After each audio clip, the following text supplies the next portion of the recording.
Let's all try to put the pieces back together again.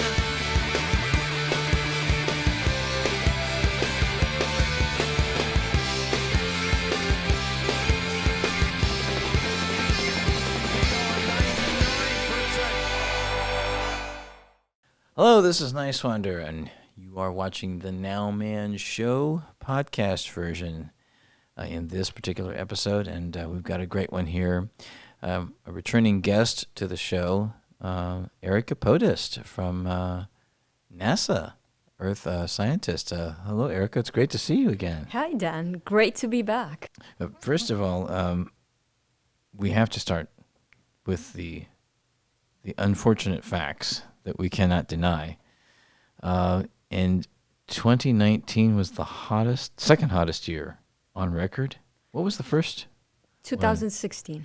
Really? Yes. That being said, what are the implications of that? I mean, what can we expect to be happening now? Yeah, so that has tremendous implications on our planet. Global warming is the cause of climate change, and all of the changes that we're seeing on different ecosystems around our Earth, our planet. And one of the areas that's being primarily affected, it's ground zero for climate change, is the Arctic. This area is warming up at least twice as fast as the rest of the planet. And that has huge implications. You've got a lot of ice on land. So you've got Greenland has kilometers of ice sheets, and that ice is melting. And when that ice melts, that water ends up in the oceans, and that's one of the causes of sea level rise. So, and there are many other things that are occurring. You've got sea ice that's melting, that's being lost. So the sea ice cover is declining. It's about 13% per decade. And in the future, it will probably be the case that in the summer, it'll be ice-free in the Arctic. Wow.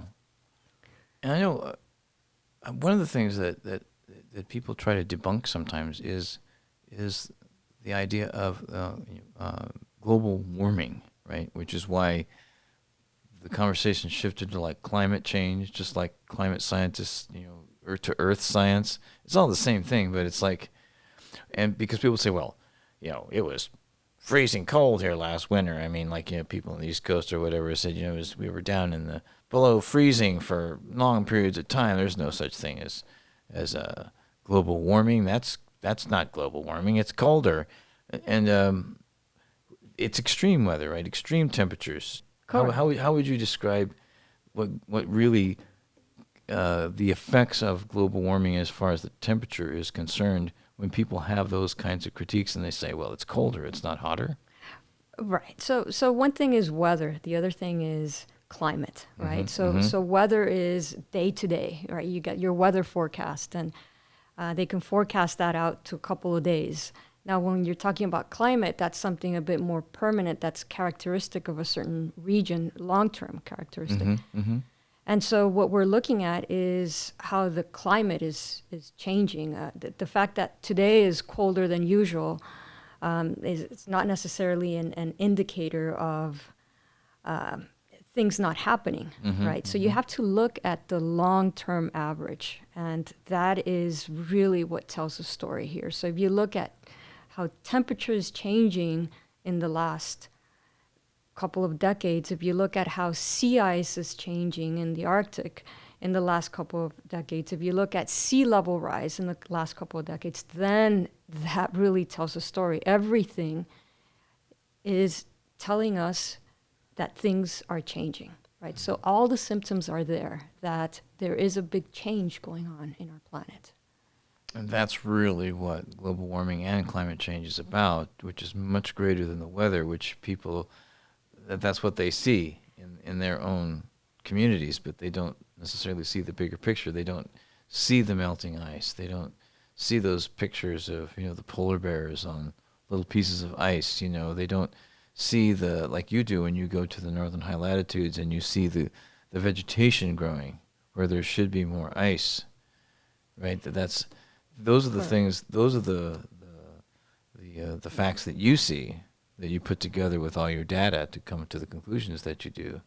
So the scientists seem to be saying that we've got to get our act together in the next 10 years. Is that right? We need to really transition away from, for instance, fossil fuels in the next 10 years? Correct. So the main culprit for global warming is an increase in greenhouse gases. So if you think about it, our atmosphere is a layer of gases that surrounds our planet, and some of these gases are greenhouse gases, and these gases, these greenhouse gases, they retain heat. It's natural. It's a natural part of Earth's system.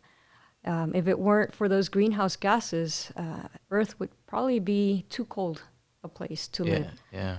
But we are increasing the concentration of those greenhouse gases, especially carbon dioxide. And that is causing our planet to warm. So we're increasing that blanket, that capability of Earth to retain heat.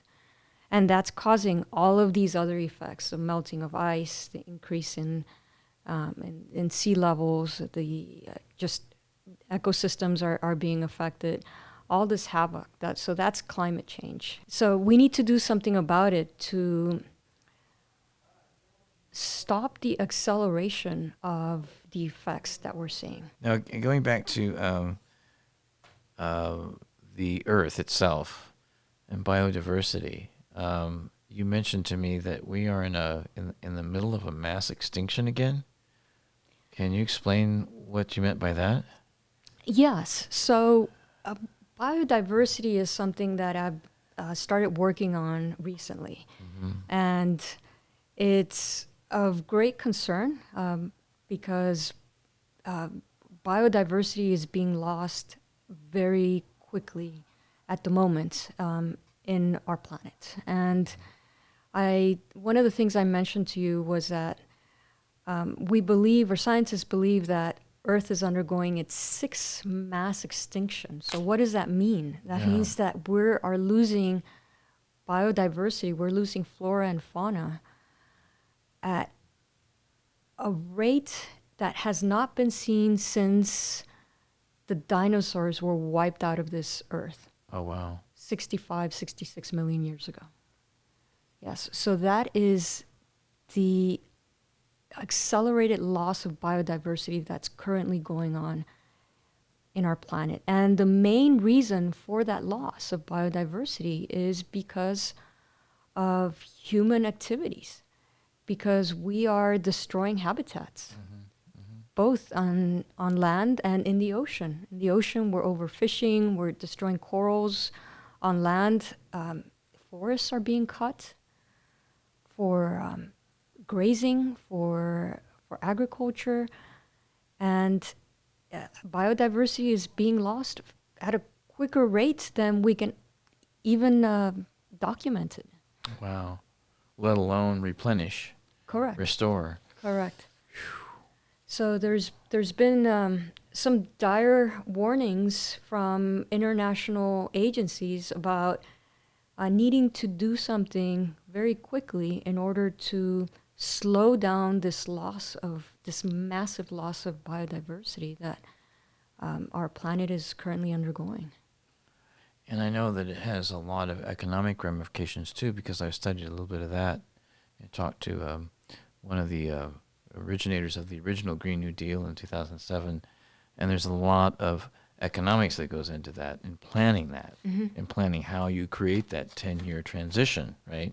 Because you also have to think in terms of people need jobs, and, as well as how the technology is going to make that transition that has to be made. And the same thing, with animal agriculture because of the methane, right? And then the fires that we've seen in Brazil and Australia on a massive scale. I mean, we're losing some very important. In Brazil, we're losing a lot of the rainforest, the tropical rainforest that we need to maintain the biodiversity that you're talking about, right? Correct. And so, and thinking in terms of, how long would it take to restore that? It might not even happen. Yeah. It's in many cases, species are lost, and they're just lost forever. And that is very concerning. I mean, you talked about the wildfires. They were huge in the Amazon, in Australia. They were massive. And I read that 500 million animals were lost. Many of them were probably lost forever. Yeah. A lot of species were just lost forever. Yeah. And habitats destroyed. I mean, even the ones that survived, for them to come back to healthy populations will probably take a long time. Hello, this is Niswander, and welcome to the NOWMAN Show.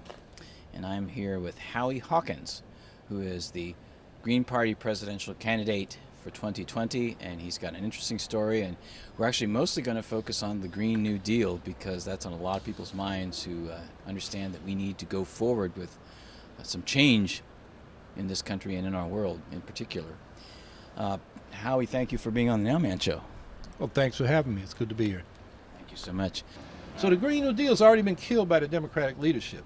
Wow. But they can't make it go away because it's so popular. So all the Democratic presidential candidates are talking about it. They all got a version of the Green New Deal. The problem here is, to the extent they say anything, except for Bernie Sanders, and I'll talk about him in a minute, they all say it's all based on regulations and tax incentives. And they only spend 1 to 3 trillion over 10 years in public money. That's not even serious. We have an eco-socialist Green New Deal budget that calls for 27 trillion over 10 years. And we can talk more about why that's necessary. Sanders is the exception in the Democrats. He comes out with 16.3 over 10 years. And while he doesn't show his numbers like we do, if you go to my website at howiehawkins.us and look at that budget, you can click on the line items and see how we got our numbers, how we got the cost, how many jobs it creates, how many manufacturing jobs it creates. Bernie gives the conclusions but doesn't say where he got the numbers. But we look at that and we think he's probably about right. The reason is his is less than ours is he goes till 2050. He wants 100% clean electricity by 2030 and public ownership and planning to make that happen, which we agree with. But when it comes to manufacturing, agriculture, transportation, and buildings, which is 72% of our greenhouse gas emissions, he goes till 2050. And again, that's too slow. But Bernie's he's got the ban on fracking and new fossil fuel infrastructure. He's got the phase out of nuclear power. And he's got the cuts in military spending. He doesn't give numbers, but he says we got to do that and put it into the clean energy transition. So he's going in the right direction. So, we think his proposal is serious. It's just a little too slow. So 27% is focused basically on sequestering the carbon. Is that, and the rest of it like focusing on energy like electricity? Well, no. If you go to 100% clean electric power production, you will cut 28% of greenhouse gas emissions in the United States. And so, a lot of the proposals aim to get there by 2030 or 2035, but then they leave the other 72% for the distant future. And you give politicians till 2050, they're just going to wait now. They ain't going to get serious about it. So what we do in the eco-socialist Green New Deal is say we got to do what we did during World War II, where the federal government either built or took over from companies like GM and Ford 25% of the manufacturing capacity in order to turn industry on a dime into what they called the arsenal of democracy to defeat the fascists. And we need to do nothing less for climate change. So in addition to the public power sector, we want a national railroad corporation to build electrified freight rails, electrified high-speed bullet trains between the cities, and within the cities, the light rail trolley systems. Like we got a trolley track going right by us. Right here, exactly. LA had the largest trolley system in the world, and by a conspiracy of the auto and oil and rubber companies, bought it out, tore it up, and put them dependent on buses, which aren't very good anyway. Through all the technologies, we got to transform it, and that's going to require, especially to do it on the timetable we're talking about, public ownership and planning like we did during World War II with the weapons sector. The difference this time is after the war, they gave back all that manufacturing equipment to the super rich and the giant corporations for pennies on the dollar. We want to keep it in the public sector and lease it out to worker cooperatives, where workers can control their labor process and receive the full fruit of their labor. And we have a more equitable distribution of income at the beginning instead of safety net programs that only partially eliminate ameliorate the inequitable distribution of income. Those are all great ideas. Do you see us or the Green Party's, you call it the Green Economy Reconstruction Program? Do you see that kind of thing as being the what we'd be doing here, or is that too aggressive even for what we can do here in the United States based on the political environment we're in right now? It may be aggressive, but it's an absolute necessity. That's why we now call for an eco-socialist Green New Deal. And the three sectors I named, power, railroads, and manufacturing, are the key to the green economy reconstruction to get zero greenhouse gas emissions, 100% clean energy. But every sector, we should have economic democracy. We can't have political democracy without economic democracy, which is socialism. Absolutely. And the problem now is, Bernie Sanders talks about the billionaire class, their concentrated wealth and economic power translates into concentrated political power, which means they can obstruct reforms we even get passed. Exactly. Like all these Democrats, except for Bernie, are calling for to deal with their Green New Deal, the climate crisis, regulations and tax incentives. And the regulations, the concentrated economic power that translates to concentrated political power, they're going to gum it up. We got to take the power from them and put it in the hands of the people. They will resist those regulations. I mean, we've had all kinds of mandates and whatnot, and the utilities, for example. Look at PG&E. They haven't invested in the infrastructure. Now they just shut down the power because they haven't kept the corridors where the wires are clean.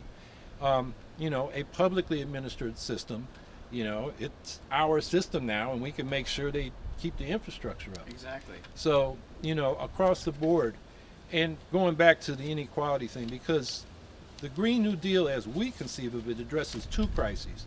One is the climate crisis. The other is the inequality crisis. Inequality's been growing in this country since the early 1970s. We now have a 20-year life expectancy gap between our richest and poorest counties. If you break it down by census tracts, it's even greater. People die because they don't go for health care because they're worried about paying rent and utilities. Exactly. The man that lived downstairs from me died this spring because he wouldn't buy the kidney medicine. He's on Medicaid. They say you got to buy this medicine, and he said, I got to pay my rent and utilities, and his kidneys failed.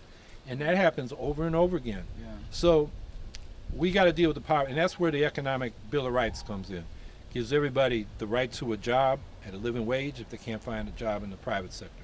An income above poverty, a negative income tax. If you're below the poverty level, the government sends you a monthly check instead of you having to pay taxes. A home. We need to greatly expand public housing as a stopgap, immediate universal rent control federally. We did that during World War II because we weren't building housing, we were building weapons, and the rents were going up. A comprehensive health care, a Medicare for all system, a community-controlled national health service is the version I prefer. And also guaranteed income as well as income that's above the poverty level, right? Is that part of it as well? That's what I was just talking about, the negative income tax. We need a public education available to everybody, quality from pre-K and child care through public colleges and adult education and technical schools. So it's available. We can't smarter on education. Lifetime education, basically, for anybody who wants it. That's right, in the public institutions. And then finally, a secure retirement. And the best way to do that right now is to just double Social Security benefits.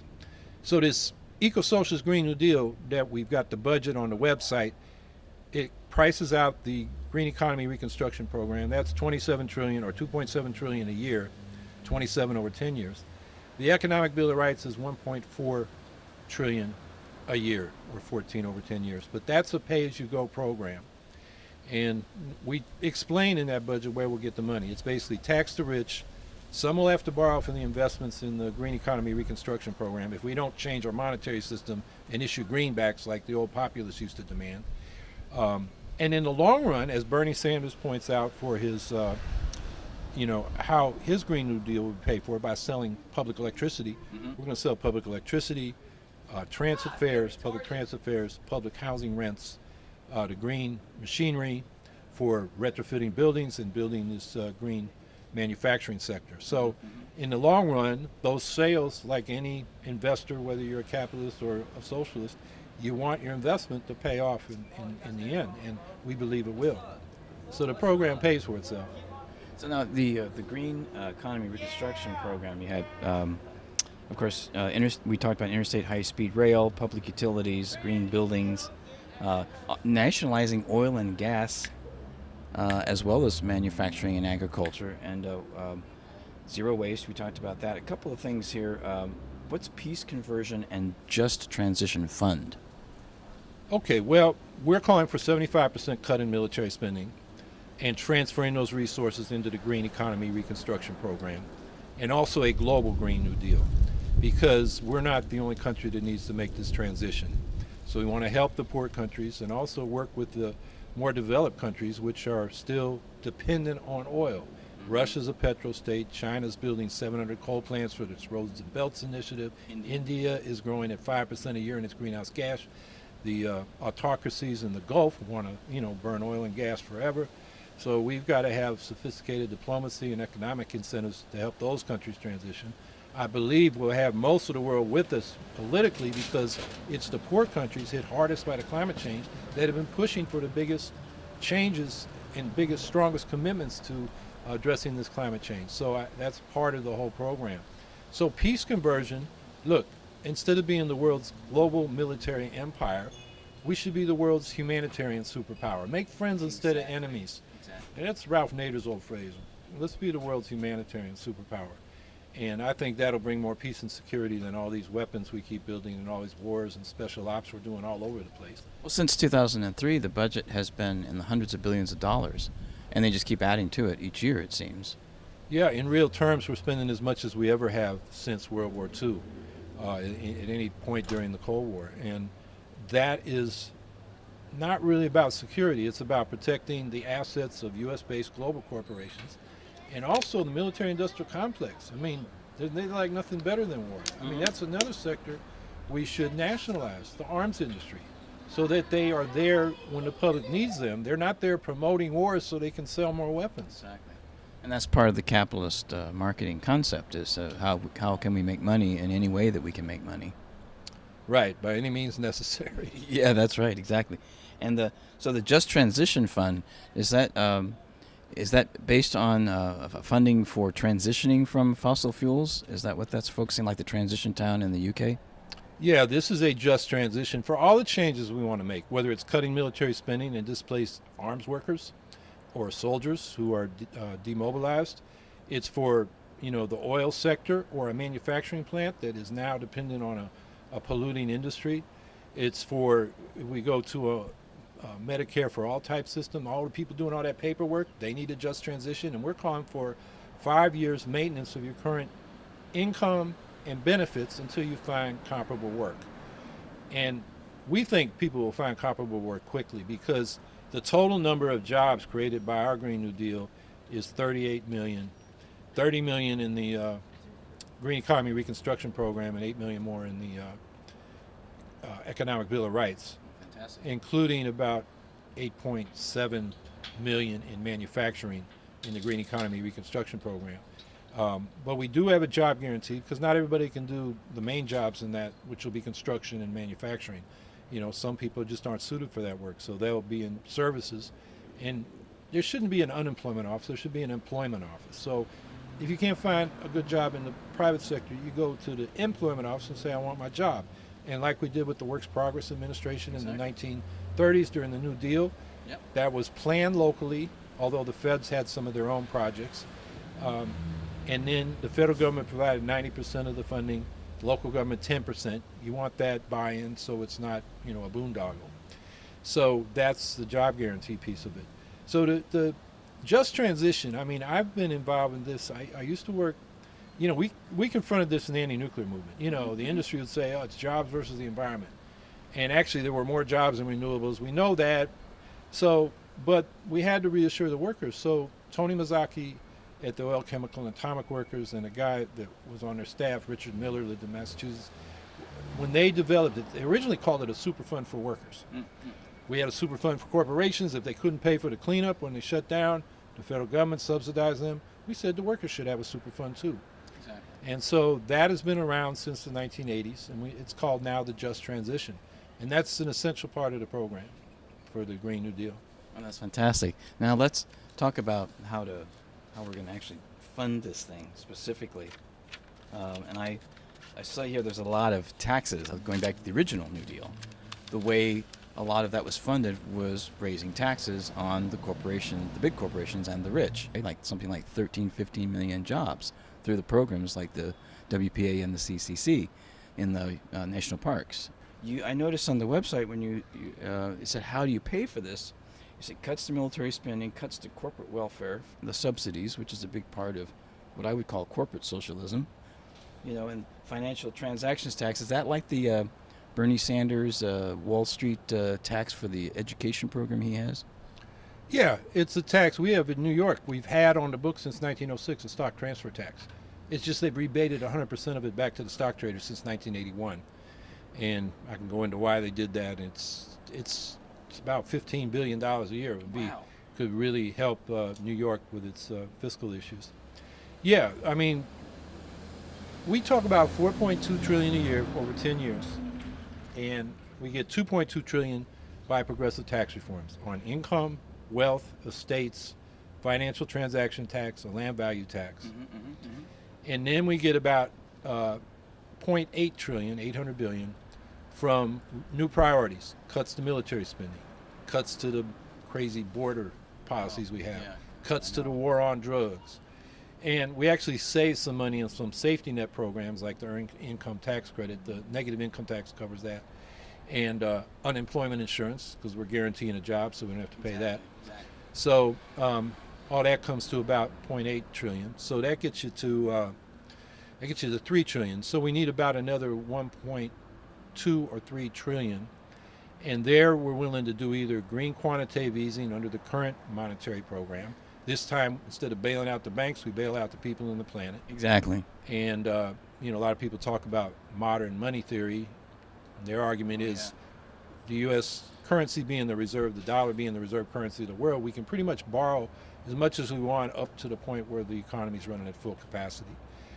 The problem with that is, in the end, what happens is the Treasury sells bonds into the market. The Fed can support that by creating money on its books and then buying them once they've been sold by the Treasury. The Fed can't buy them directly from the Treasury. They put that on the balance sheet of the Fed, and that supports the bond market so they can borrow more money. The thing is, in the end, the taxpayers got to pay those bonds off.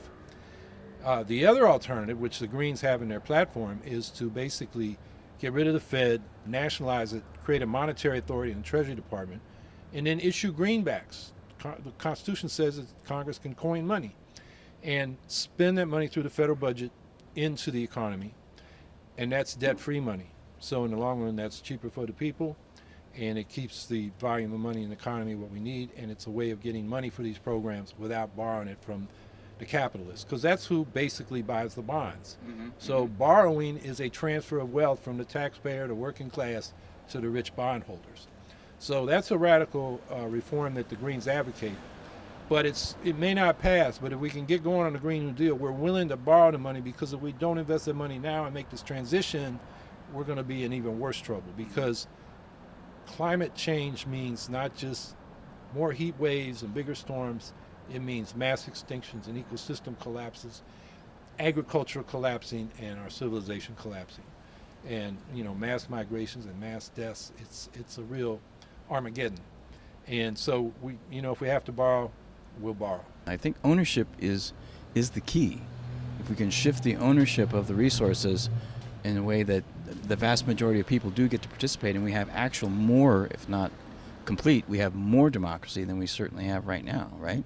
That is the key. Democratic ownership, whether it's cooperatives in the private sector or public sector enterprises, municipal, state, federal, the people have a say. And democracy's no guarantee, but at least it gives us the power to choose clean energy over dirty energy, and clean technologies over dirty technologies.